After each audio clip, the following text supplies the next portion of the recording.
Commander Sarah Chen stared through the observation deck at the vast, cold expanse of space, her fingers tightening around the worn metal pendant hanging from her neck. The distant stars seemed to mock her, twinkling indifferently as humanity faced extinction.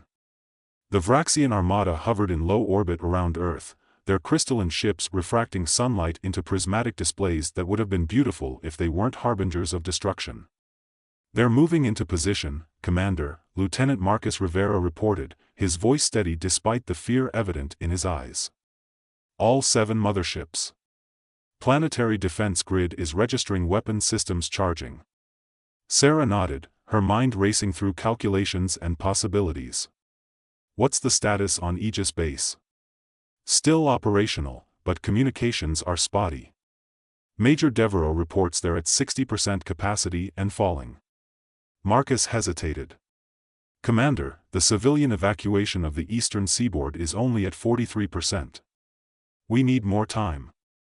Sarah turned away from the observation window, facing the anxious faces of her bridge crew aboard the UES Defiant, humanity's flagship and now possibly its last hope.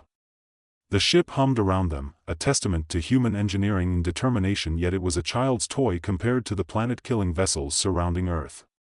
"Dr. Lin," Sarah called to her science officer, "what have we learned about their shield harmonics?" Dr. Ilara Lin looked up from her console, dark circles under her eyes, evidence of the 72 hours she'd spent analyzing Vraxian technology. "They operate on a quantum frequency that shifts every 3.7 seconds, making them virtually impenetrable to conventional weapons." But she hesitated. "But what, Doctor?" Sarah pressed. "I've detected microscopic fluctuations during the shift cycle. If we could time our attacks precisely at the transition point and focus all our firepower on a single location, we might, and I stress might, be able to create a temporary breach." "How temporary?" Colonel Zuberi asked, his deep voice carrying across the bridge. 2 seconds at most," Lin replied. "And we'd need to synchronize down to the millisecond." Sarah processed this information, her tactical mind running through scenarios. 2 seconds. It wasn't much, but it was all they had. "Commander," Communications Officer Patel interrupted, "we're receiving a transmission from the Vraxian High Command." "On screen," Sarah ordered, squaring her shoulders. The main viewscreen flickered to life, revealing the alien face that had haunted humanity's nightmares for the past 8 months. Supreme Commander Caithval's obsidian eyes reflected no light, set in a face of pale blue, scaled skin. 4 secondary eyes blinked independently along his elongated skull. "Commander Chen," the alien's voice was unnervingly melodic, translated through the ship's AI. "Your species continues to resist despite the inevitability of your defeat. This is inefficient." Sarah kept her expression neutral. "We tend to be stubborn that way."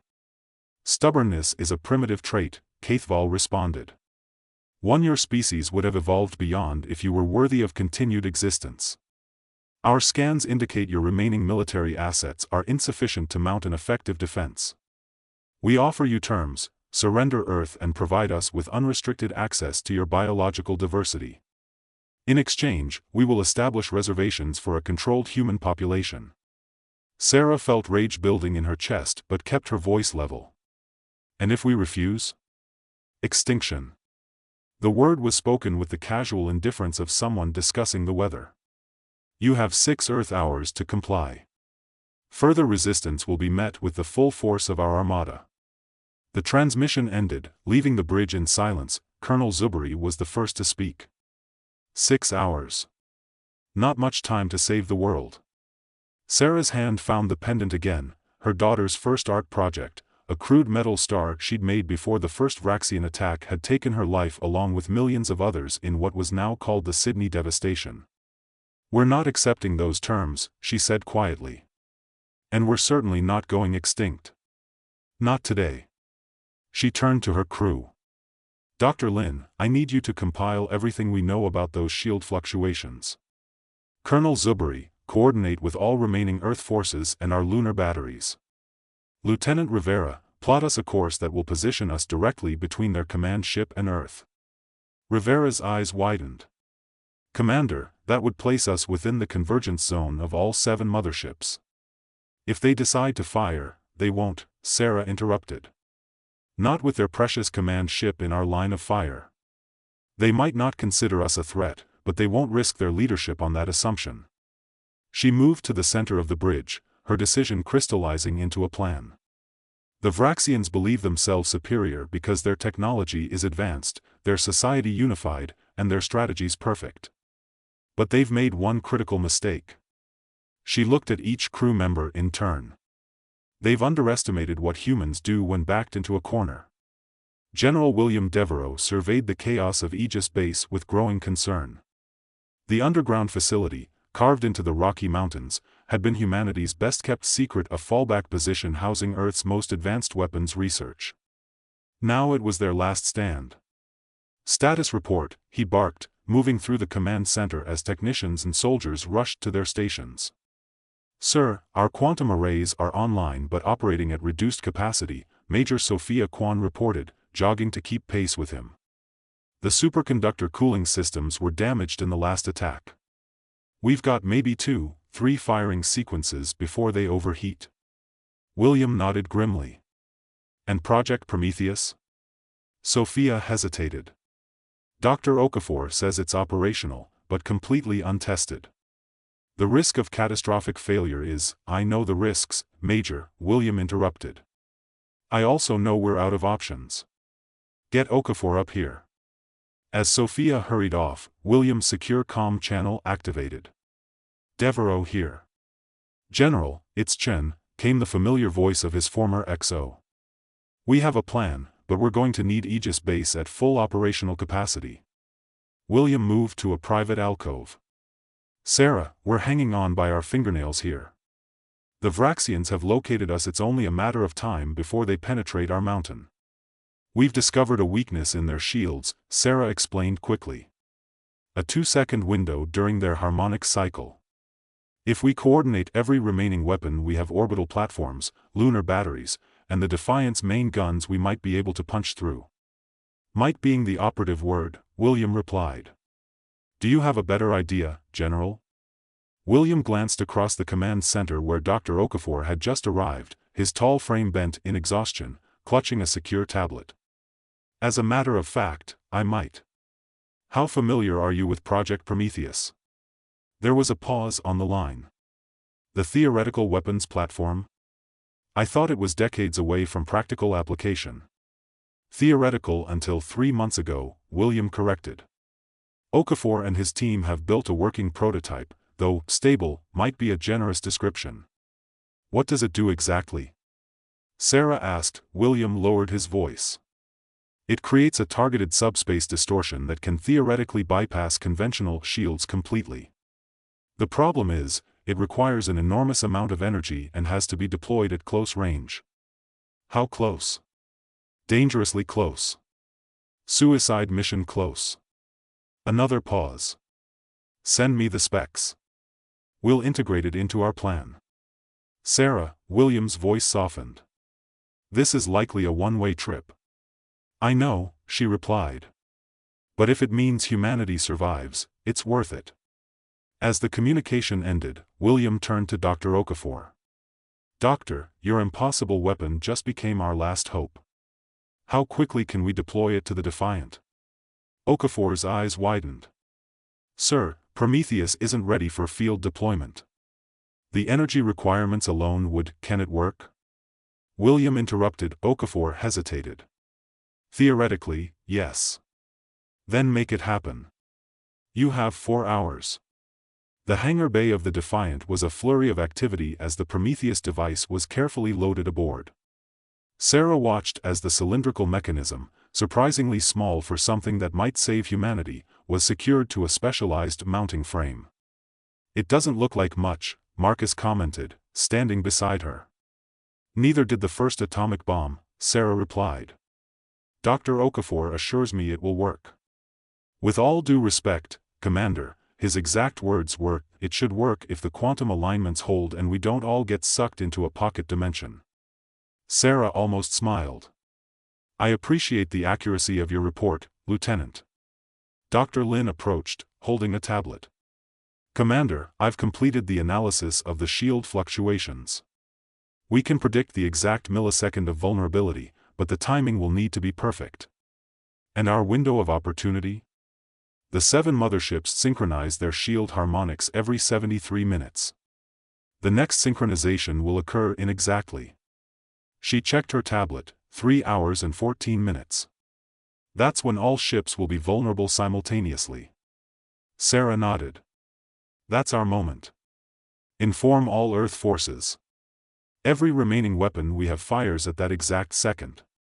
As Lin hurried away, Colonel Zuberi joined them. Commander, there's something else you should know. The Prometheus device, the energy requirements for activation will overload our systems. Whoever triggers it won't be coming back, Sarah finished. I know, Colonel. That's why I'll be the one to deploy it. Commander, he began to protest. This isn't up for debate, Colonel, Sarah cut him off. I need you on the bridge, coordinating the attack. This is my responsibility. Before he could argue further, Communications Officer Patel's voice came over the intercom. Commander Chen to the bridge. We're receiving another transmission from the Vraxian command ship. When Sarah arrived on the bridge, Kaithval's face already dominated the view screen. The alien commander appeared impatient, his secondary eyes blinking rapidly. Your deadline has not yet expired, Sarah said before he could speak. Circumstances have changed, Commander Chen, Kaithval replied.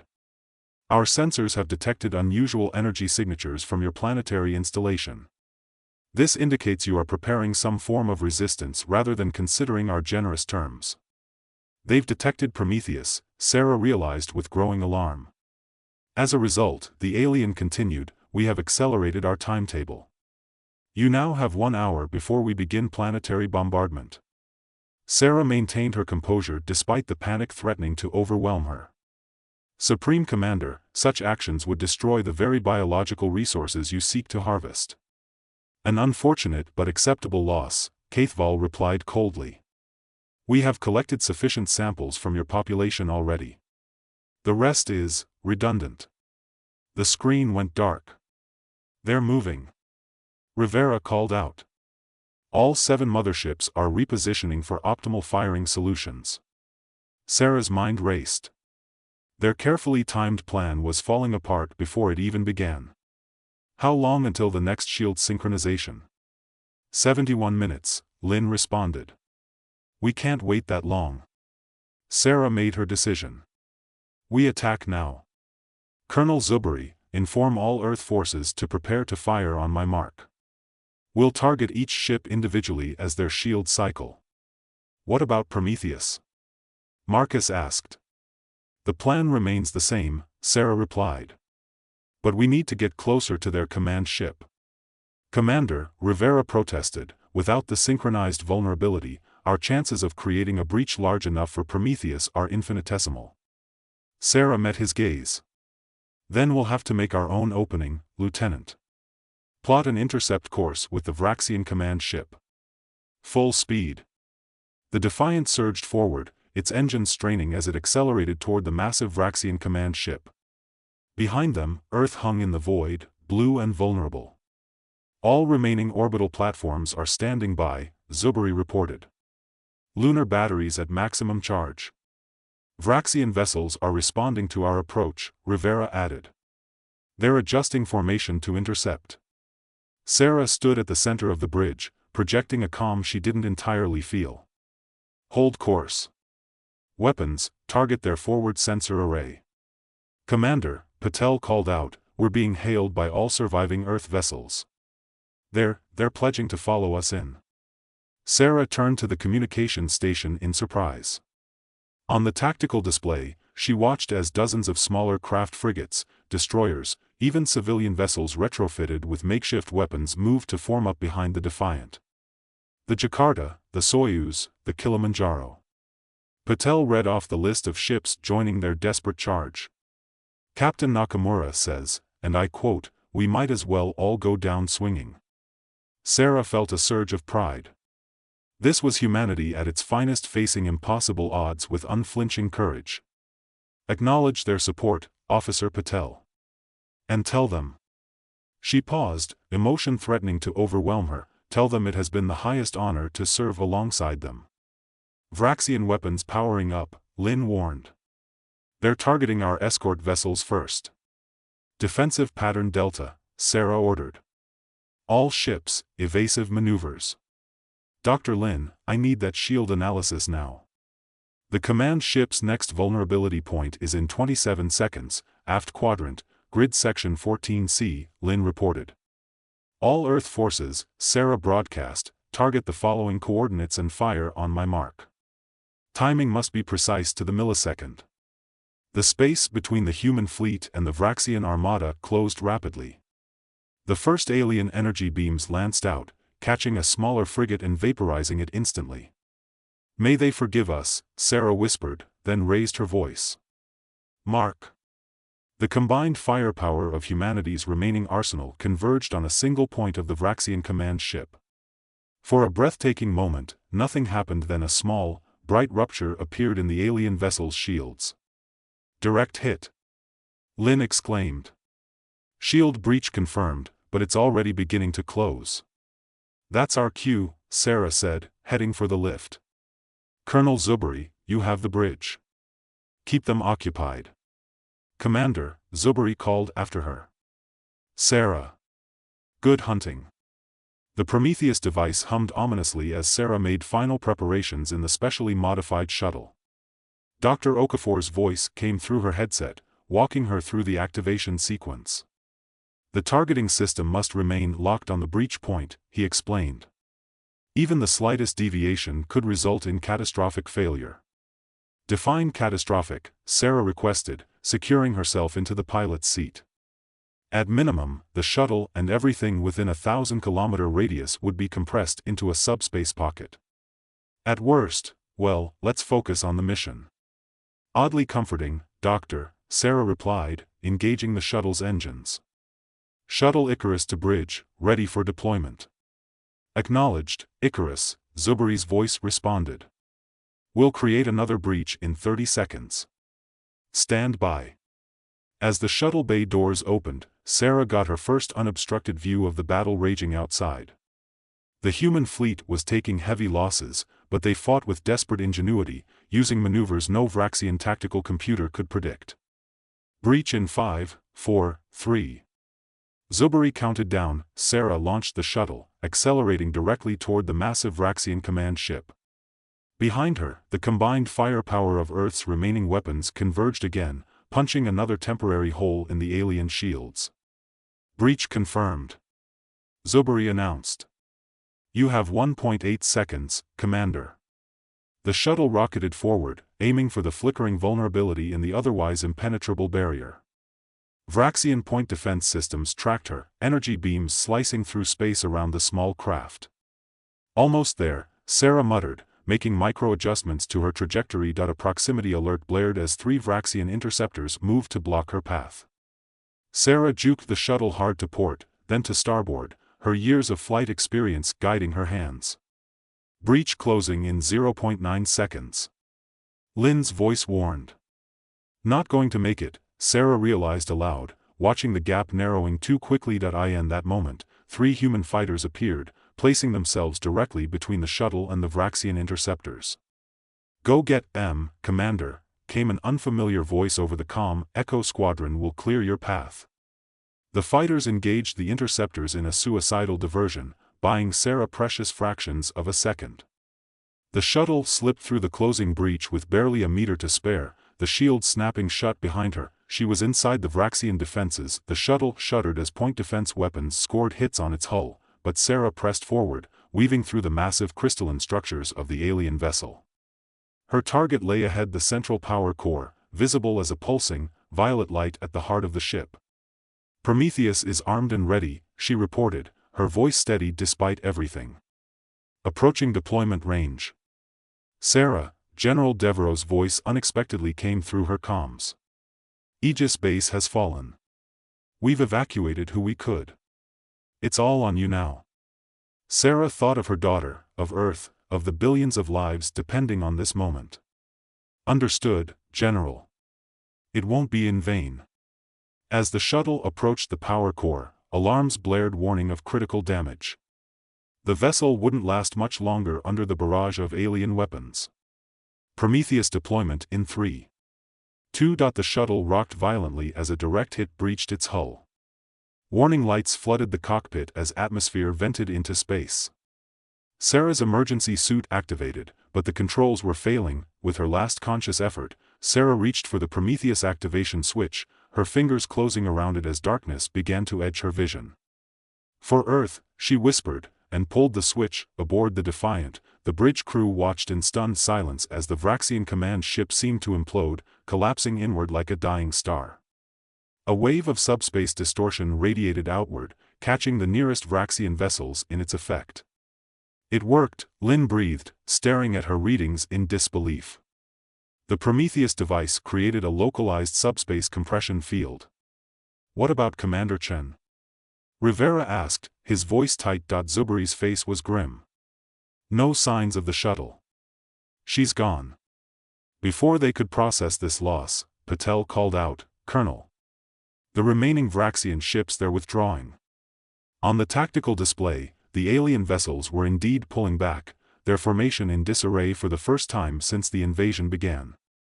"They've lost their command structure," Zubari realized. "Their supreme commander, their flagship, their perfect coordination, all gone." "We're being hailed," Patel reported. "It's a Vraxian transmission, but from a separate frequency than they've used before." "On screen," Zubari ordered. The view screen activated to show a different Vraxian face, younger, with only 2 secondary eyes. "Human vessel," the alien spoke, its translator struggling with the emotions in its voice. "I am Subcommander Trelnax. The High Command is gone. We request cessation of hostilities while we reevaluate." Zubari stepped forward. "Subcommander, your forces have slaughtered millions of our people and threatened our entire planet with extinction. Cessation of hostilities seems inadequate." The alien's eyes blinked in sequence, a sign of distress, Dr. Lin had once theorized. The High Command's decisions were. Trelnax seemed to search for words, not universally supported among our kind. "Many of us questioned the ethical calculations of the purification doctrine. With Kaithval gone, there is opportunity for reconsideration." Zubari exchanged glances with his bridge crew. "Are you proposing peace negotiations?" "I am proposing." The Vraxian hesitated, "the possibility of coexistence. Your species has demonstrated capabilities and adaptability we did not anticipate." "A compliment from our would-be exterminators," Rivera muttered. Zubari silenced him with a look. "Withdraw your forces beyond the lunar orbit as a show of good faith. We will establish diplomatic channels through neutral space." "Agreed," Trelnax said. "But there is something else you should know. Our sensors detected an anomaly during the subspace event. A life sign was displaced. Not destroyed." Zubari leaned forward. "Explain." "Your commander," the Vraxian said. "She may still live, trapped in subspace.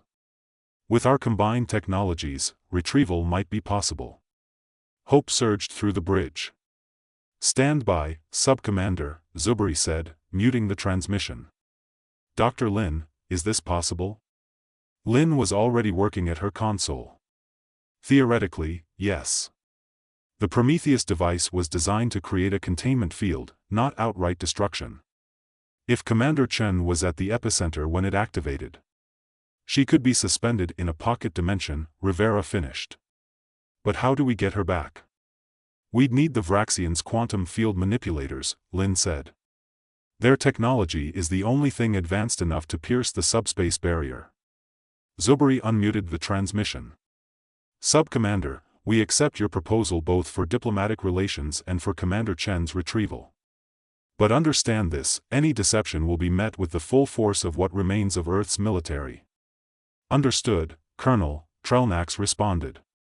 "Preparations will begin immediately." Darkness. Weightlessness. The sensation of being everywhere and nowhere simultaneously, Sarah floated in a void that defied description, her consciousness spread thin across dimensions she couldn't comprehend. Time had no meaning here. It could have been seconds or centuries since she'd activated Prometheus, but gradually, something pulled at her, a tether drawing her consciousness back together, compressing her scattered essence into a singular point. There was pain, then pressure, then blinding light. She gasped, air filling lungs that had forgotten how to breathe. Voices surrounded her, some human, some distinctly not. Stabilizing, someone called out. Quantum signature reconstituting. Commander Chen. A familiar voice Zubari's cut through the chaos. Sarah, can you hear me? Her vision slowly focused. She was in the Defiance medical bay, surrounded by medical staff, her bridge crew, and, surprisingly, 2 Vraxians, their scaled hands operating complex equipment attached to her bed. Did we? Her voice was raspy, barely audible. Did we win?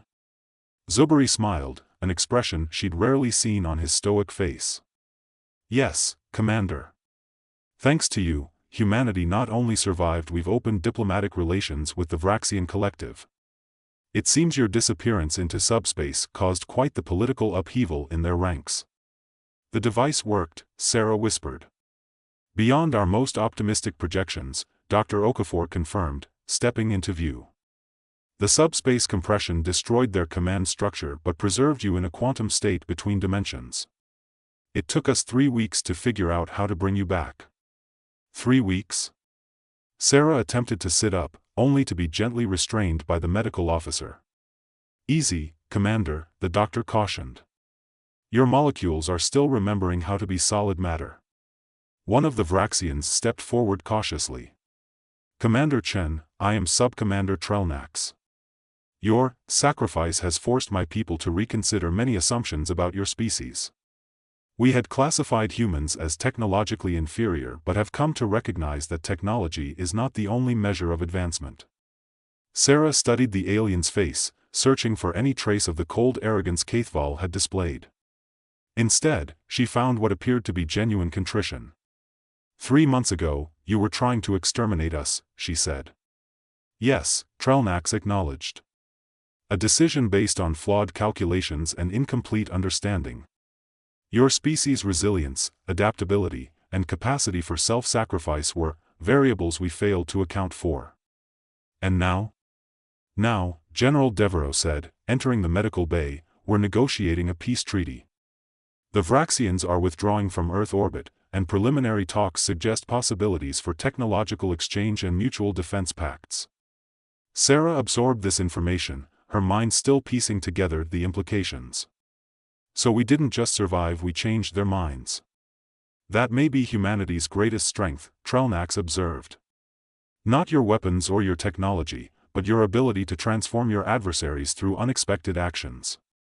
Sarah's hand moved to her neck, finding the metal pendant still there, a tether to her daughter, to Earth, to humanity. It's what we do, she said simply. Adapt. Survive. Surprise. General Deveraux stepped closer. The President has requested your presence at the formal peace signing once you're recovered. You're being promoted to Admiral, by the way. Sarah shook her head in disbelief. I was just doing my duty.